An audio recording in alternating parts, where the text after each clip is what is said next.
Why do we need hospice? I should probably let Becky answer that one.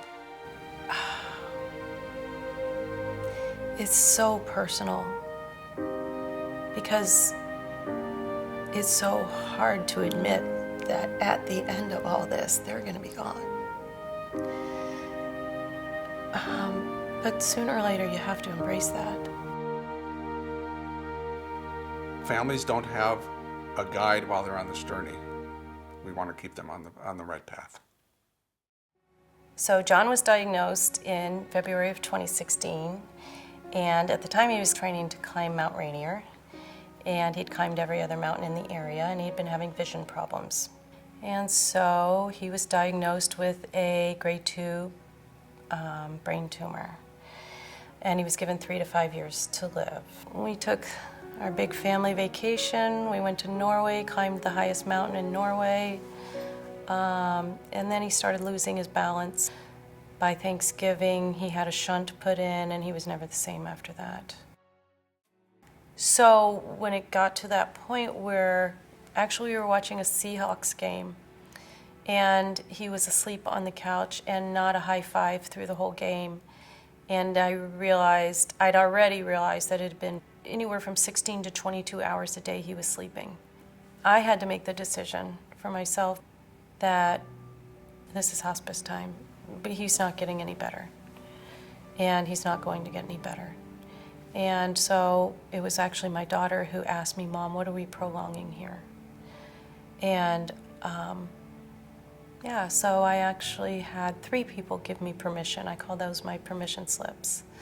3 people who gave me a permission slip to end the prolong life game. Because it's not prolong life, it's prolong something, but it's not quality of life. It's prolonging a man laying on a couch, silent. Well, hospice basically provides comfort and safety for someone with a terminal diagnosis that they're dying from.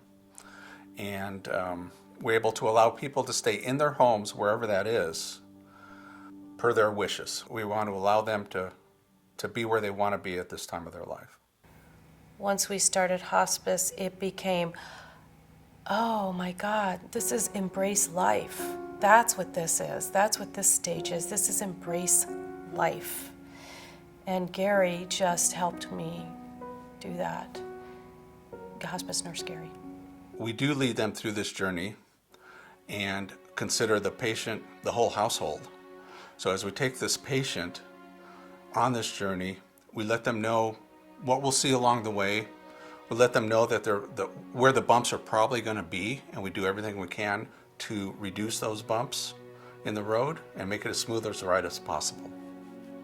After each appointment, he would talk with John, and then inevitably we would sit up at my kitchen counter, and I'd just have all my questions I didn't even know I had yet. And he would answer them the best he could, and often it was, well, I've seen it this way and I've seen it this way.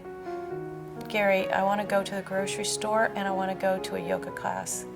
How do I know he's not going to die in between there? And he said, Becky, you don't. But I can tell you that he'll make that choice. And I've just seen it happen too many times. And I genuinely believe that John made the choice of when and how he left here. So, of course, I gave him we had told him, it's okay to go, you know, and then the night before Addie's birthday, I told him it was actually not okay to go. And I told him he had to stay. And then he goes, well, I don't know if I can do that. And I said, well, hospice nurse Gary says you can. So I told him he had to hold on for 3 days. So it would be 3 days after Addie's birthday, and he did. And then he died exactly 3 days after Addie's birthday. So I attribute that 100% to hospice nurse Gary.